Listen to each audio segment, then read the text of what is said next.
အားလုံးပဲမင်္ဂလာပါဝါဇူလမ်းမှကြိုဆိုပါရစေကျွန်တော်တို့ဒီနေ့တော့ Grade 11 English စာရဲ့ Unit 1 Reading ဘိုင်းကိုသွားကြည့်မယ်ပေါ့နော် Unit 1 The Airy Dolphins Airy ဒီဘိုင်းနေနဲ့ပတ်သက်ပြီးတော့ကျွန်တော်တို့ကဒီကြည့်ကြည့်မယ်ပေါ့နော်သူတို့ဘယ်လိုမျိုးနေထိုင်နေဘယ်လိုရှင်သန်ပေါက်ဖွားရဲဘယ်နေရာမှာနေရဲအဲ့အကြောင်းတွေဖြစ်ပါတယ် So reading about the Airy Dolphins 1A reading pre-reading ဆိုတော့ဒီမှာကျွန်တော်တို့က reading နေနဲ့ပတ်သက်ပြီးတော့လုပ်တယ်ဆိုလို့ရှိရင်ဒီမှာreading ပဲဖြစ်ဖြစ်ဒီ listening ပဲဖြစ်ဖြစ်ပေါ့နော်လောက်ရတဲ့အပိုင်းက၃မျိုးရှိတယ်ကျွန်တော်တို့ဘာသာစကားနဲ့သွားမယ်ဆိုလို့ရှိရင် pre ဆိုတာရှိတယ်during ရှိတယ်နောက်ပြီးတော့ post ဆိုတာရှိတယ်ပေါ့နော်ဆိုတော့ pre reading ဘိုင်းမှာတော့ကျွန်တော်တို့ဒီကောင်လေးတစ်ချက်ကြည့်ကြည့်ရ which of these sentences are true for you ကိုယ့်အတွက်ဒီ sentence တွေကဘယ်ကောင်နေသည်မှန်လဲဘယ်ကောင်နေသည်မမှန်ဘူးလဲပေါ့နော် put a tick or a cross in the box A I've seen a dolphin so ကိုအနေနဲ့ dolphin ကိုမြင်ဘူးတယ်လက်မိုင်းကိုမြင်ဘူးတယ်ဆိုလို့ရှိရင် tick လေးလုပ်ပေးမယ် and then B I've seen a dolphin in the movies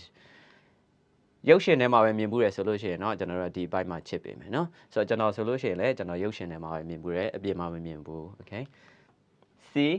I've seen a picture of a dolphin so ဒီ dolphin ကိုကျွန်တော်ကပုံပဲမြင်ဘူးတယ်ဓာတ်ပုံပဲမြင်ဘူးတယ်ပေါ့နော်ကိုအနေနဲ့ကိုအတွက်မှန်တယ်ဆိုလို့ရှိရင် tick လုပ်ပေးမယ်မှားရဆိုရင် cross လေးလုပ်ပေးမယ် D I've seen an airy dolphin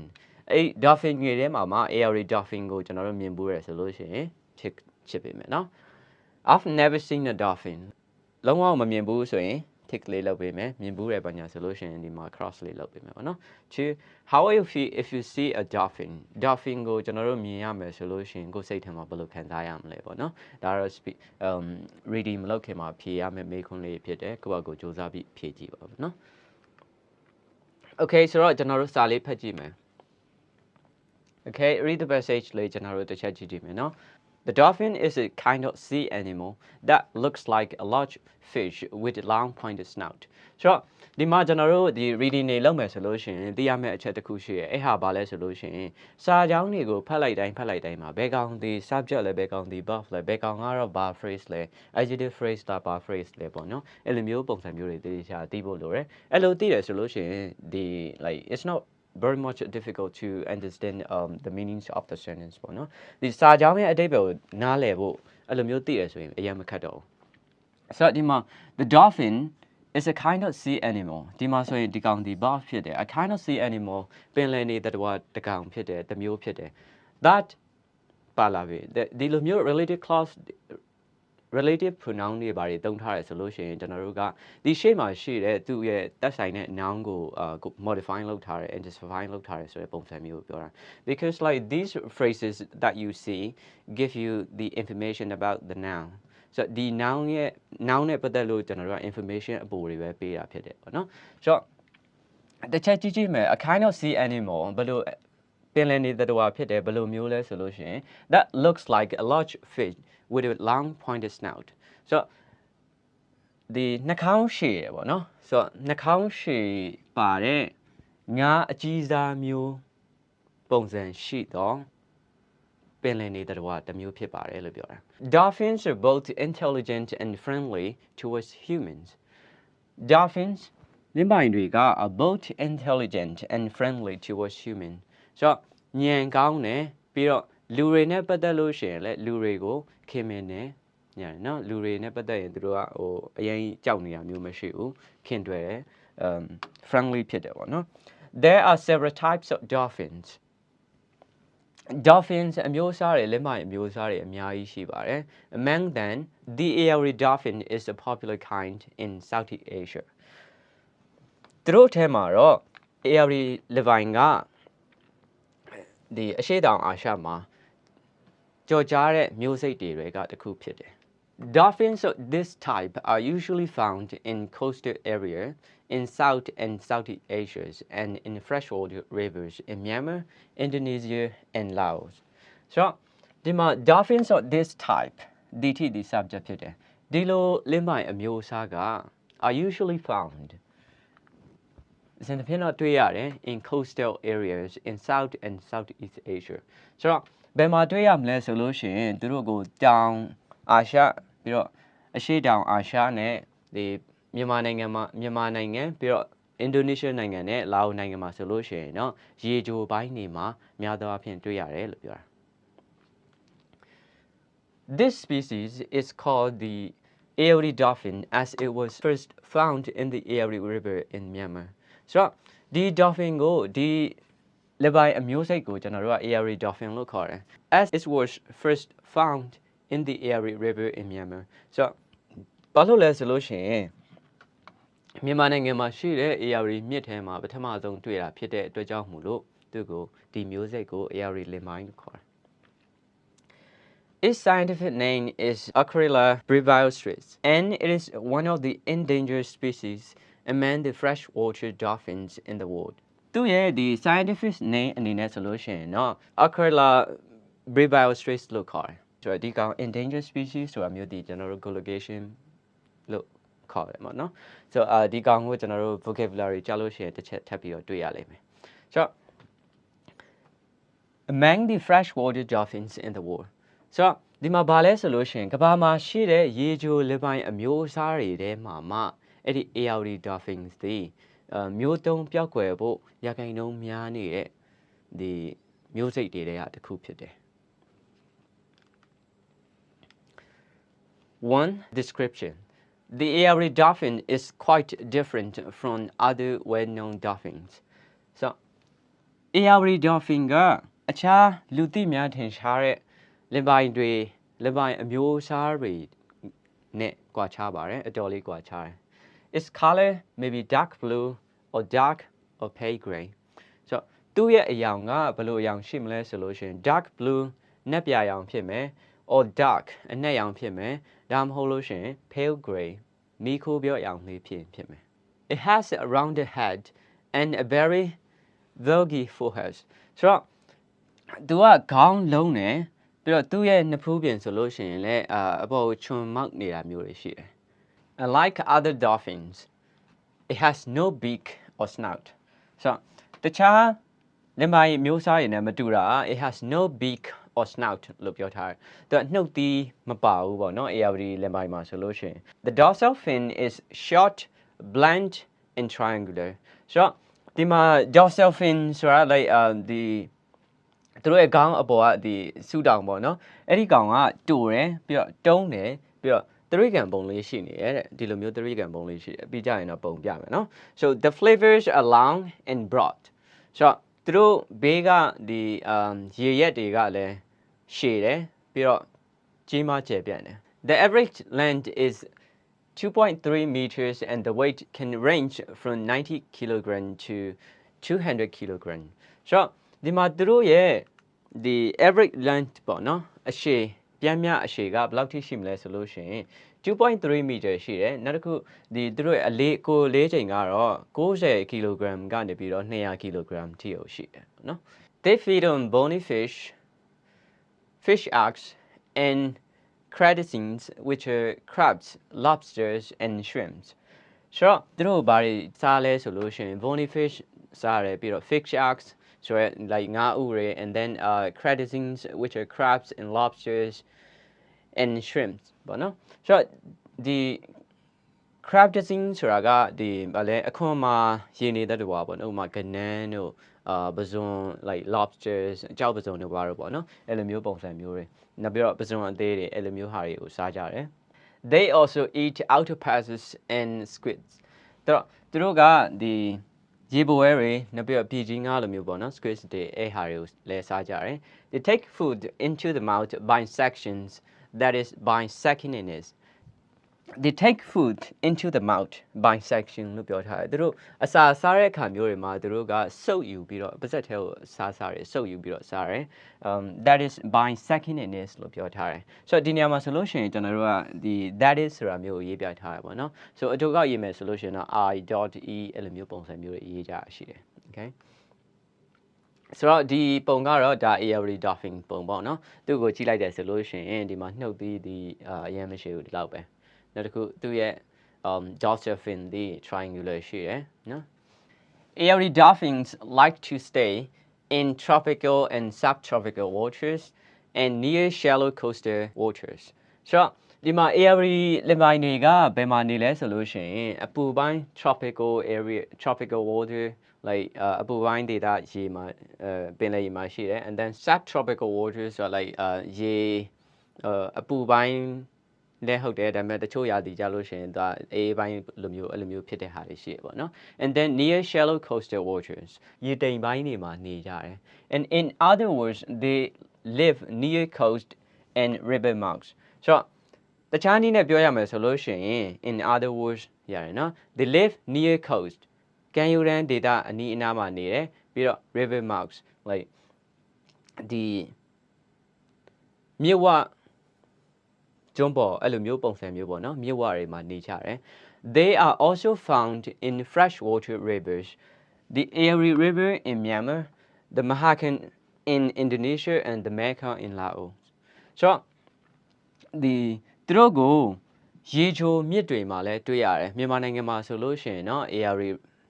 မြစ်ထဲမှာတွေ့ရတယ်ပြီးတော့ Indonesia မှာဆိုလို့ရှိရင်เนาะ Mahakam မြစ်ထဲမှာတွေ့ရတယ်ပြီးတော့ Laos မှာဆိုလို့ရှိရင် Mekong မြစ်ထဲမှာတွေ့ရတယ်ပေါ့နော်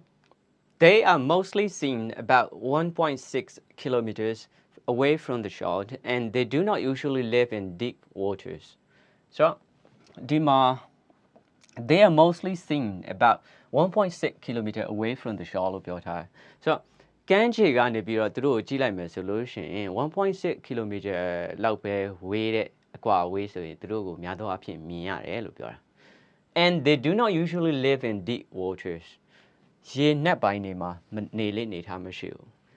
In Myanmar, they inhabit the Erie River between Mandalay and Bamor. So, မြန်မာနိုင်ငံမှာဆိုလို့ရှိရင်เนาะ they inhabit သူတို့နေထိုင်ကြတယ် the Erie River between Mandalay and Bamor လို့ပြောတယ် Mandalay နဲ့ Bamor ကြား Erie မြစ်ကြောင်းတစ်လျှောက်မှာလဲလှယ်နေထိုင်ကြတယ် Erie dolphins are slow swimmers and they are generally found in groups of 3 to 6 members, but sometimes up to 15 dolphins are seen together. So, Erie dolphins are slow swimmers. Erie dolphins တွေကရေကူးတဲ့အခါမှာတခြားလင်ပိုင်းတွေလိုမျိုး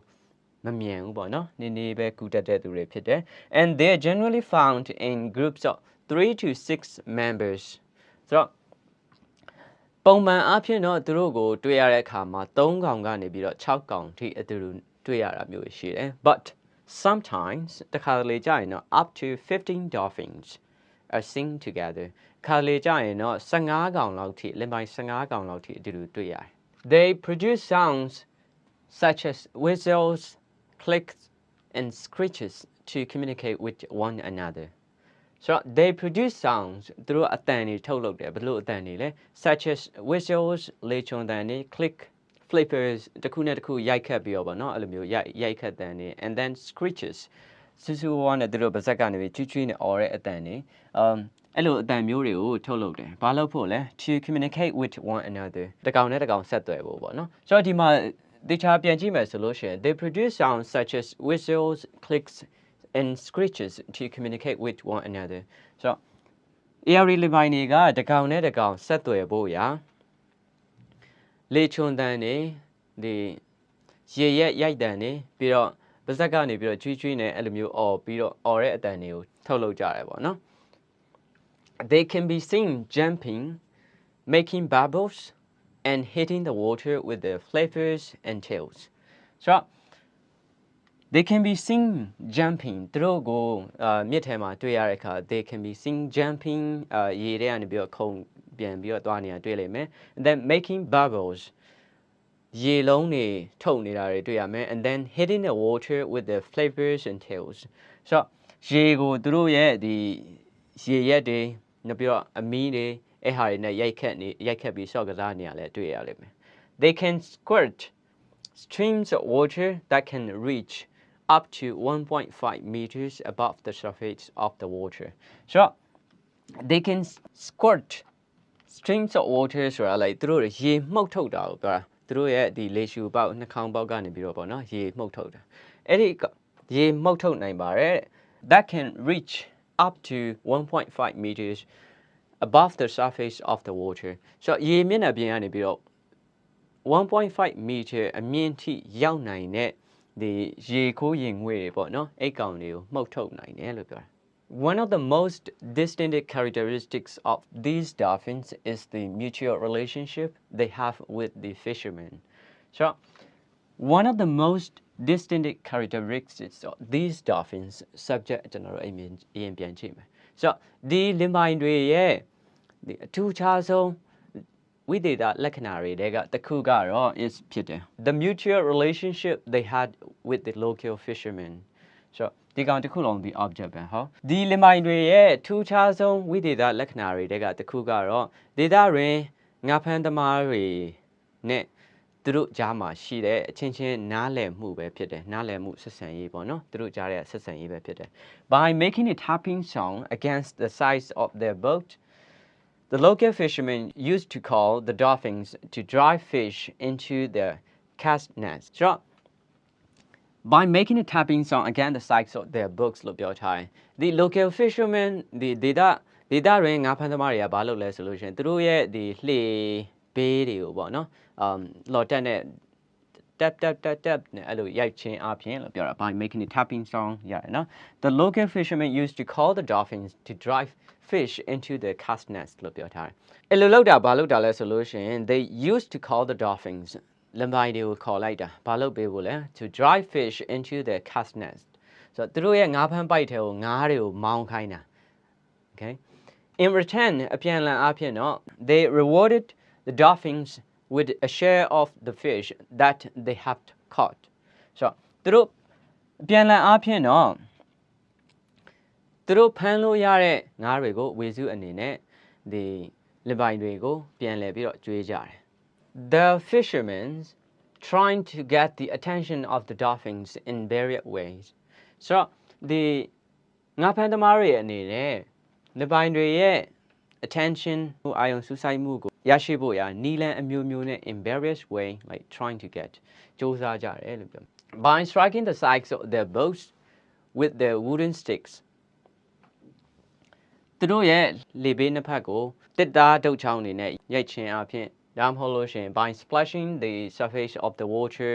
with their oars လော်တက်တွေနဲ့ဒီရေမျက်နှာပြင်ကိုရိုက်တာမျိုး and by giving their necks several repeat tags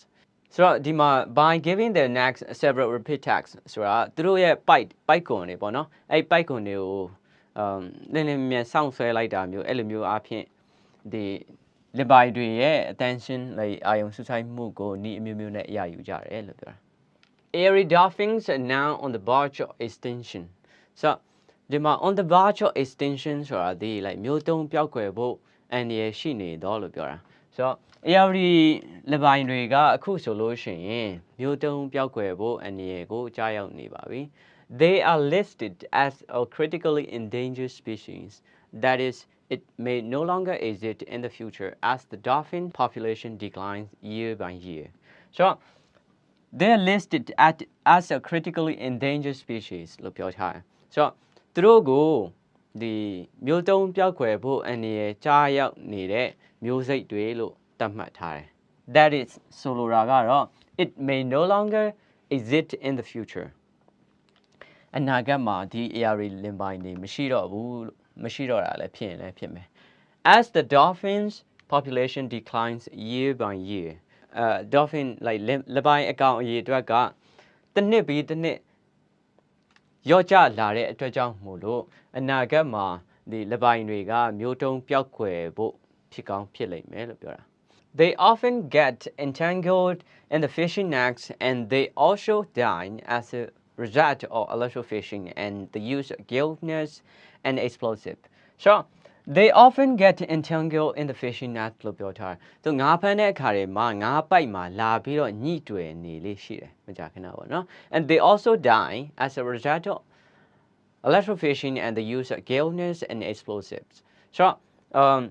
လျှက်စစ်ငါးဖမ်းတာတွေနောက်ပြီးကြတော့ဒီသူတို့ငါးဖမ်းပိုက်တစ်မျိုးပေါ့နော် gill nets ဆိုတာ like ဒီကတော့လိုမျိုးငါးဖမ်းပိုက်ရှိမယ်ပြီးတော့ငါးမိနေတဲ့အခါကြာလို့ရှိရင်တွဲလောင်းကျနေတတ်တယ်။နောက်တစ်ခုက explosive like ဖောက်ခွဲရေးပစ္စည်းတွေနဲ့ငါးဖမ်းတယ်အဲ့ဒီရလက်တွေကြောင့်သေကြတယ်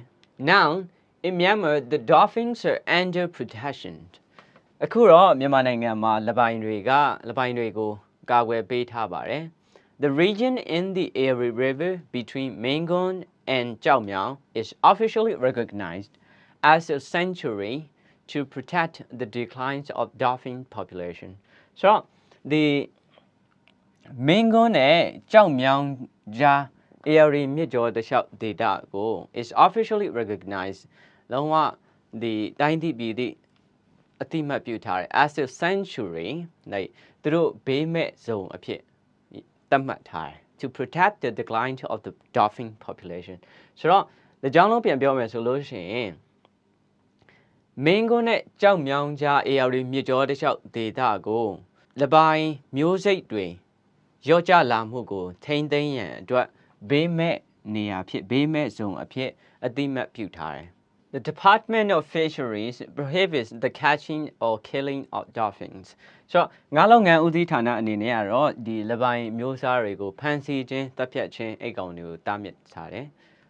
The local fishermen are not allowed to use electrofishing, gill nets, and explosives, which lead to a steady decline of the population of Erie dolphins. Erie လပိုင်းအကောင်ရေမျိုးစိတ်ကိုကျဆင်းသွားစေတဲ့လျှက်စစ်နဲ့ငါးဖမ်းခြင်းတွေပြီးတော့ gillness ငါးဖမ်းပိုက်တွေအသုံးပြုခြင်းတွေပြီးတော့ဖောက်ခွဲပစ္စည်းသုံးပြီးတော့ငါးဖမ်းခြင်းတွေကိုဒေတာရင်းငါးဖမ်းသမားတွေအနေနဲ့အသုံးပြုဖို့ခွင့်ပြုထားခြင်းမရှိပါဘူးလို့ပြောတာပါဆိုတော့ဒီမှာကျွန်တော်တို့ကဒါကတော့ reading passage လေးပေါ့နော်အောက်မှာကျွန်တော်တို့ comprehension question တွေရှိရဲအဲ့ကောင်တွေကိုဖြေပေးရမယ်တစ်ချက်ထပ်သွားကြည့်မယ်နော်